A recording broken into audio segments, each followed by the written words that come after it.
जी बिस्मिल्लाहिर्रहमानिर्रहीम। अस्सलाम वालेकुम फ्रेंड्स, हम आपको वेलकम करते हैं अपने YouTube channel Luqman English academy के अंदर। सो फ्रेंड्स, आज की वीडियो बेसिकली पाकिस्तान नेवी के सिविलियन टेस्ट के हवाले से है। पाकिस्तान नेवी के अंदर कुछ सिविलियन की जॉब्स आई थी, तो आज की वीडियो के अंदर हम बात करेंगे कि सिविलियन का इंटेलिजेंस टेस्ट कैसे होता है और सिविलियन की जितनी भी ब्रांचेस हैं, LDC, UDC, data entry operator, steno assistant, तो आज की वीडियो के अंदर हमने वो क्वेश्चन करने हैं जो बहुत ज़्यादा मरतबा रिपीट हुए हैं। आपने तरीक़ेकार को एक दफ़ा समझ लेना, इंशाल्लाह जितने भी क्वेश्चंस आएंगे वो सारे के सारे इसके साथ मिलते जुलते होंगे। ठीक हो गया?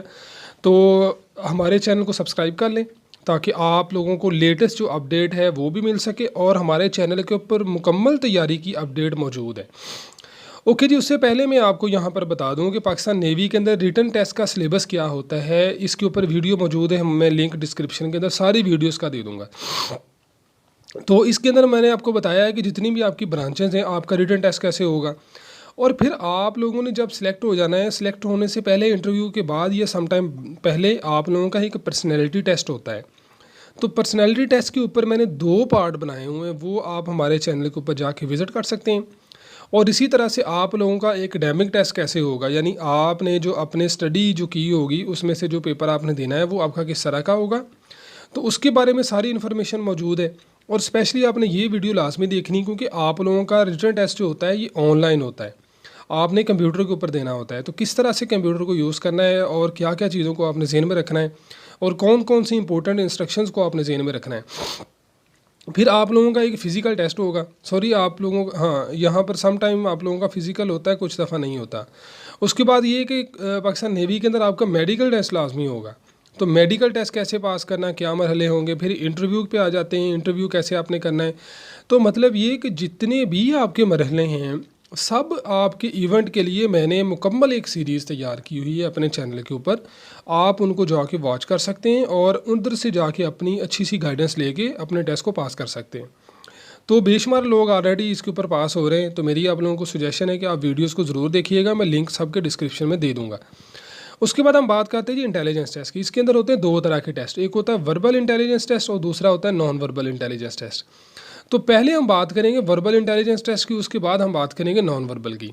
दोनों के सैंपल मैं आप लोगों को दिखा दूंगा, दोनों का तरीक़ेकार आपको समझा दूंगा, आपने गौर से देख लेना है, आपने इन चीज़ों को समझ लेना है। इस तरह के जितने भी क्वेश्चंस आएँ आप उनको आराम से कर सकते हैं। देखें, जो वर्बल होते हैं वो इस लेवल के होते हैं, इस तरह के होते हैं। वर्बल का मतलब है जिसमें अल्फाज होंगे। देखें जी, इसको हमने समझना कैसे, लिखा हुआ है कि इवनिंग इज़ टू मॉर्निंग, यानी जो इवनिंग है उसका तल्लक है मॉर्निंग के साथ। तो नीचे डिनर दिया हुआ है और साथ सवालिया निशान है, यानी डिनर का तल्लक किस चीज़ से होगा। अब देखिए मैं समझाता हूँ आपको। शाम को आप डिनर करते हैं तो सुबह को आप क्या करते हैं, सुबह को आप ब्रेकफास्ट करते हैं। बात समझ आ गई। इस तरह के रिलेशन के कुछ क्वेश्चंस होते हैं जो आपने कम्बिनेशन बनाना होता है। इवनिंग का तल्लक हो गया मॉर्निंग के साथ और डिनर का तल्लक किसके साथ होगा, सुबह के खाने के साथ, यानी ब्रेकफास्ट के साथ। तो आपका जो आंसर होगा वो कौन सा होगा, ए। ठीक हो गया जी। ओके जी, नेक्स्ट हम चलते हैं जी अगले क्वेश्चन की तरफ। देखें, बो कहते हैं कि जो कमान होती है और एरो कहते हैं तीर को, यानी बेसिकली एक इंस्ट्रूमेंट की बात हुई है, एक आले की बात हुई है, एक वेपन की बात हुई है। और इसके बाद है बुलेट।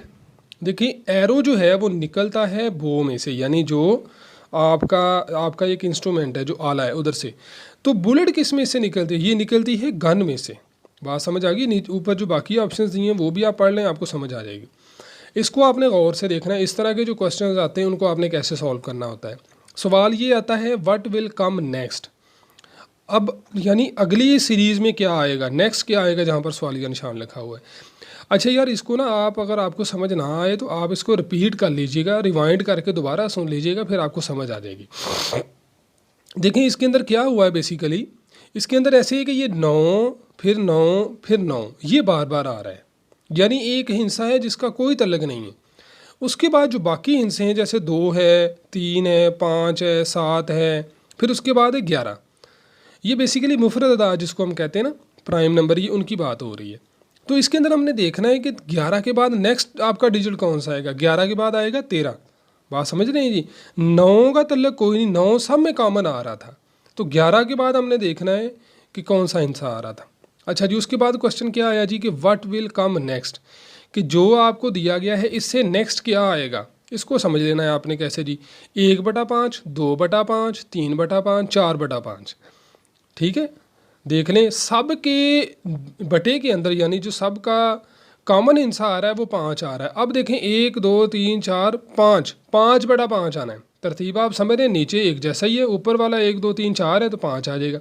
तो 5 को जब हम 5 पे डिवाइड करें तो क्या आता है 1, तो ये 1 आएगा आपका आंसर। समझ गए जी बात आप कैसे मैंने इसको किया है? ना समझ आए तो आप इसी को रिवाइज कर लीजिएगा, फिर आपको समझ आ जाएगी। अच्छा, यहाँ पर 2-3 क्वेश्चन आपको हैं, इनको आपने गौर से देखना है कि जी हमने किस तरह से इसको हल करना है। लिखा हुआ what will come next in the following. अब LAC के आपको बताया हुआ है और CAL के बताया हुआ है, इसका भी कोड दिया हुआ है, और नीचे आपने CKAL का कोड बताना है आपने क्या है। कोड का मतलब क्या है कि हर डिजिट की वैल्यू बताएगी। मसलन L का मतलब है, L की जो कीमत है ना वो 9 है, यानी इसकी वैल्यू 9 है। जहाँ पर L आएगा हम 9 समझेंगे, जहाँ पर A आएगा हम 3 समझेंगे, जहाँ पर C आएगा हम 8 समझेंगे, और जहाँ पर K आएगा हम उसको 1 समझेंगे। बात समझ रहे हैं आप? अच्छा, अब अगला देखें CAL के। C का हमने पहले बताया, C का आपका क्या होगा जी 8 होगा। उसके बाद A का मैंने क्या बताया था जी 3 होगा। उसके बाद क्या है जी कि आपका L है, L का मैंने बताया था आपका 9 होगा, और K का क्या होगा 1 होगा।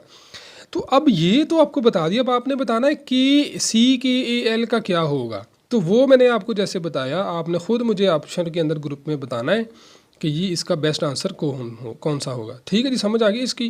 बड़ा सिंपल सा क्वेश्चन था। अच्छा, बेसिकली ये मैंने एक बुक से तस्वीर ली है ताकि आप लोगों को भी समझा सकूँ कि बुक में से भी आपने तैयारी करनी होती है। नेक्स्ट है जी कि which one is the different from the rest. इनमें से डिफरेंट कौन सा है? देखें QRS होता है, EFG 2 हिस्सों का फ़र्क आ गया। उसके बाद I के बाद J, फिर K, फिर L आता है। फिर उसके बाद है जी M के बाद N आएगा, फिर O आएगा, फिर P आता है। यानी जितने भी हिस्से हैं सब के अंदर 2-2 का फ़र्क है, और इस शुरू वाले में 1 का फ़र्क है। तो इसका मतलब एक वाला जो शुरू वाला होगा ये डिफरेंट है बाकियों में से। बात समझ गए जी? नेक्स्ट क्वेश्चन देखते हैं जी हम। यहाँ पर आपको एक ट्राइंगल दी हुई है, ट्राइंगल के अंदर 3 लिखा हुआ है। अच्छा, यहाँ पर बता दूँ कि काफ़ी क्वेश्चंस हैं, यहाँ पे लिखो, हम सबको बारी बारी कर लेंगे। ओके जी, पहले को हम स्टार्ट करते हैं।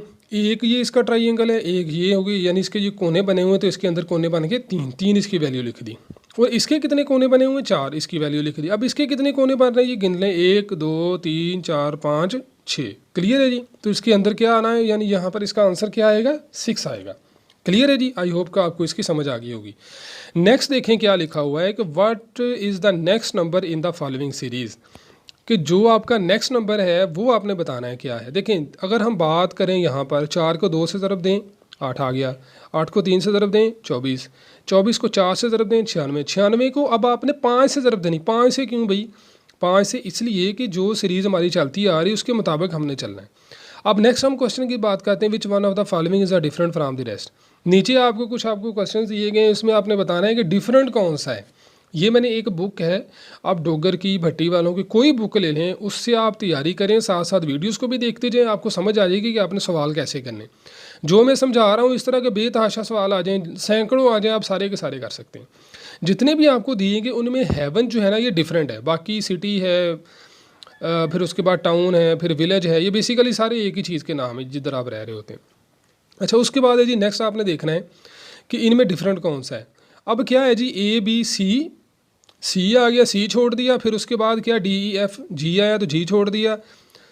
तो अगर उसके बाद हम बात करें MNOPQ, अब क्या आएगा R हम छोड़ देंगे, तो उसके बाद STUVWX, ये हमारा आंसर आ जाएगा। क्लियर हो गया जी? ओके जी, नेक्स्ट हम बात करते हैं जी कि what will come next in the following series, कि इन सीरीज़ के अंदर नेक्स्ट कौन सा आएगा। इसको आपने गौर से देखना है जी। क्वेश्चन क्या है? क्वेश्चन बेसिकली क्या है जी, 8 8 फिर 16 फिर 9 9 फिर 18 फिर 10 10 क्या आएगा? देखें समझे, 8 और 8 को जमा करें 16, 9 और 9 को जमा करें तो 18, और 10 और 10 को जमा करेंगे तो कितना आ जाएगा 20। समझ गए जी आप? क्लियर है जी? बड़ा सिंपल सा क्वेश्चन था। इस तरह के जितने भी क्वेश्चंस आ जाएँ आपने क्या करना होता है, उनके पैटर्न को समझना होता है। एक दफ़ा आपने उनकी स्टेटमेंट को समझना है और उसके बाद आपने उसको हल कर देना है। समझ आ गई जी? ये बड़ा सिंपल सा क्वेश्चन था, इसके ऊपर कोई इस तरह की मुश्किल बात नहीं थी। ओके जी, हम नेक्स्ट की तरफ आते हैं। तो जो नेक्स्ट क्वेश्चन होगा वो देख लें जी, हमारा क्या होगा, वो भी हमारा वर्बल ही है। इसमें क्या है जी, स्मेल इज़ टू नोज़। इस तरह के क्वेश्चन भी आ जाएंगे आपको कि स्मेल जो है ना वो बेसिकली नोज़ करता है। तो साउंड कौन सी चीज़ सुनती है हमारे जिस्म के अंदर? वो एयर है, यानी कान होता है। ठीक हो गया? ये बड़ा सिंपल सा था, यानी ये दो चीज़ों का कम्बिनेशन बताया गया था कि ये किस तरह से काम करती हैं। ओके जी, हम नेक्स्ट हम बात कर लेते हैं। नेक्स्ट क्या है जी, बर्ड आर टू फ्लाई, यानी जो बर्ड्स हैं इनकी जो खसूसियत है वो उड़ना है। और जो हॉर्स है, घोड़ा है, इसकी क्या है जी खसूसियत, इसकी खसूसियत होगी स्पीड। बात समझ रहे हैं जी, यानी इनकी जो खसूसियत है वो स्पीड के साथ है। तो ये बेसिकली एक छोटा सा कम्बिनेशन था जो आपको बताया गया है और जिसके अंदर आपने क्वेश्चंस को सॉल्व करना होता है। ओके जी, हम नेक्स्ट आते हैं ज़रा जी, अपने नेक्स्ट लेवल की तरफ आते हैं। ये वाला जी हमारे यहाँ पर वर्बल ख़त्म हो गया। अब हम बात करेंगे नॉन वर्बल की, कि नॉन वर्बल इंटेलिजेंस टेस्ट क्या होते हैं। इसके अंदर क्या होगा जी कि देखें, इसके अंदर शक्लें बनी होंगी, इस तरह से डायग्राम बनी होंगी, आपने उनको सॉल्व करना होगा। सॉल्व करने की है दो टेक्निक। एक जैसे क्लॉक घूमता है, इसको हम कहते हैं क्लॉक वाइज, मैं इसको कहूँगा क्लॉक वाइज, ठीक है, जैसे क्लॉक घूमता है। और एक जैसे उल्टा क्लॉक घूमता है, इसको हम कहते हैं एंटी क्लॉक वाइज। बात समझ रहे हैं जी। अच्छा, हमने क्या करना है जी, अब देखते हैं यहाँ पर देखें, ये एरो था, आगे चला गया, यानी ये एंटी क्लॉकवाइज घूम रहा है, क्लॉकवाइज के उलट इस डब्बे में आ गया, फिर ये आ गया इस डब्बे में, फिर ये आ गया इस डब्बे में, अब नेक्स्ट इस डब्बे में आएगा। बात समझ रहे हैं जी, एक एरो दिया हुआ है, तो हमारा आंसर कौन सा होगा, बी। तो हमने क्या किया, इसको एंटी क्लॉकवाइज घुमाया, यहाँ पर एंटी क्लॉकवाइज घूम रही है आपकी फिगर। अच्छा जी, नेक्स्ट हम बात करते हैं जी चूज़ द करेक्ट आंसर। ये आंसर आपको दिए हैं, आपने करेक्ट करना है। किया क्या है बेसिकली कि जो अंदर वाला हिस्सा था उसको हमने ऐसे फिल कर दिया है। जब उसको फिल किया तो ये शक्ल बन गई। अब हमने क्या करना है, इसको बताना है कि ये शक्ल क्या बनेगी। बेसिकली हमने देखना होता है ऊपर वाली दोनों शक्लों को कि वो बनने से क्या हो रहा है। उसके बाद हमने अगली शक्ल को बताना होता है कि यानी ये वाली जो फिगर है या ये जो डायग्राम है ये किस तरह से बन रही है। तो इसको भी अगर हम अंदर से फिल करें तो इसका बेस्ट आंसर क्या आ जाएगा जी, ए। क्लियर हो गया जी। यानी हमने दोनों पहली शक्लों को देख के फिर तीसरी शक्ल का देखना होता है मवाजना कि किसके साथ हो रहा है। अब देखें जी, इस सवाल को आपने समझने की कोशिश करनी है कि ये बेसिकली क्या है। इसके अंदर क्या है जी, ट्राइंगल है, फिर एक सर्कल है, फिर एक रेक्टेंगल है, ठीक है, प्लस माइनस और मल्टीप्लिकेशन, ये तीन साइन है यहाँ पे।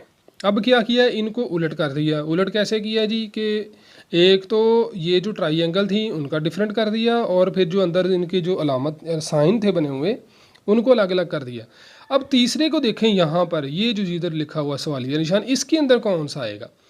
इस लाइन को अगर हम ऊपर से देखें, सर्कल है, सर्कल में क्रॉस बना हुआ है, फिर एक रेक्टेंगल है उसमें जमा बना हुआ। अब यहाँ पर दो चीज़ें मिस हैं, एक तो मनफी मिस है माइनस, दूसरा क्या है जी, रेक्टेंगल मिस है, ये वाली, सॉरी ये ट्राइंगल मिस है हमारी यहाँ पर। तो हम क्या करेंगे, इसका आंसर बताएंगे, वो आंसर क्या आ जाएगा जी, ई। क्लियर है जी। अब देखें जी, एक बुक है, बुक में से मैंने आप लोगों को समझाने के लिए यहाँ से कुछ सवाल मैंने निकाले हैं ताकि आप लोगों को समझ आ सके। देखिए जी, यहाँ पर क्या है जी, बेसिकली दो क्वेश्चन हैं, हम दोनों को बारी बारी करेंगे। अब हुआ क्या है कि ये सेंटर वाला हिस्सा इसको फिल कर दिया है और बाकी जो हाफ तो सर्कल थे इनको हम क्रॉस कर दें, निकाल दें और इसको थोड़ा सा क्लॉकवाइज घुमा दें। बात समझ रहे नहीं कैसे क्लॉकवाइज घुमाना है। तो क्लॉकवाइज घुमाएं तो हमारे पास ये शक्ल बन जाती है। अब इसको देखें, अगली शक्ल को क्या बनेगा जी, सेंटर वाली दोनों जो लाइनें हैं हम उनको ड्रॉ कर लें और बाकी जो आ रही हैं साइडों पे इनको क्रॉस कर दें और इसको थोड़ा सा घुमा दें, तो ये हमारे पास क्या आंसर आ जाएगा, ये वाला। ओके जी, समझ आ गई किस तरह से इसको हमने करना है। नेक्स्ट हम देखते हैं जी कि यहाँ पर ये ऊपर वाला खाना फिल था, अब ये नीचे आ गया, अब उस खाने से आ जाएगा नीचे। अब ये वाला जो आपके पास खाना आ रहा है उससे आ जाएगा नीचे, तो ये नीचे वाला जो खाना है ये इसका आंसर क्या होगा वो आपने मुझे बताना है ग्रुप में। ठीक हो गया। तो ये बेसिकली आपका तरीकाकार होता है नॉन वर्बल इंटेलिजेंस टेस्ट को करने का। उसके बाद ये नेक्स्ट फिर दो क्वेश्चन हैं, हम इनको बारी बारी सॉल्व कर लेते हैं। देखें क्या है जी कि पहले सबसे पहले हम देखें अगर, तो ऊपर एक शक्ल हमें दिखाई गई, उसके कुछ हिस्से फिल हैं और कुछ उसके जो है ना वो खाली हैं। हम क्या कहते हैं, खाली हिस्सों को क्रॉस कर देते हैं।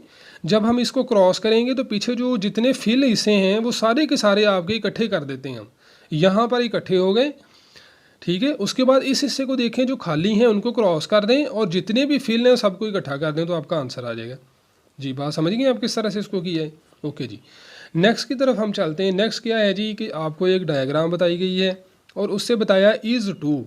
इसका मतलब ये है कि अगर हम इनको डबल करें, यानी जितनी इनमें लाइनें लगी हुई हैं अगर इनको हम डबल कर दें, दुगना कर दें, तो फिर हमारे पास अगली चीज़ बन रही है, अगली डायग्राम बन रही है। ठीक हो गया। ये देखें मैंने इनको डबल किया और ये जो लाइन थी मैंने इसको भी डबल कर दिया और इसको मैंने थोड़ा सा क्लॉकवाइज घुमाया है, यानी क्लॉकवाइज घुमा के इधर ले आया हूँ। ठीक है, तो ये हमारे पास शक्ल बन गई। अब इसका क्या होगा, जितनी फिगर्स बनी इन सबको डबल कर दें, ये लाइनें जितने भी हैं इनको डबल करते जाएं और जो अंदर जो बनी हुई हैं ऐसे जो एरो से बने हुए ये वाले इनको भी डबल कर दें, तो हमारा आंसर कौन सा आ जाएगा, बी। क्लियर है जी, इसकी समझ आ गई है आपको किस तरह से इसको हल किया है। ओके जी, अब हम चलते हैं नेक्स्ट क्वेश्चन की तरफ। आई होप कि आपको समझ आ रही होगी कि आपके जो वर्बल और नॉन वर्बल किस तरह से हो रहे हैं। देखें ये वाला क्वेश्चन आप देखें, एक स्टार है और ऊपर एक शक्ल बनी हुई है।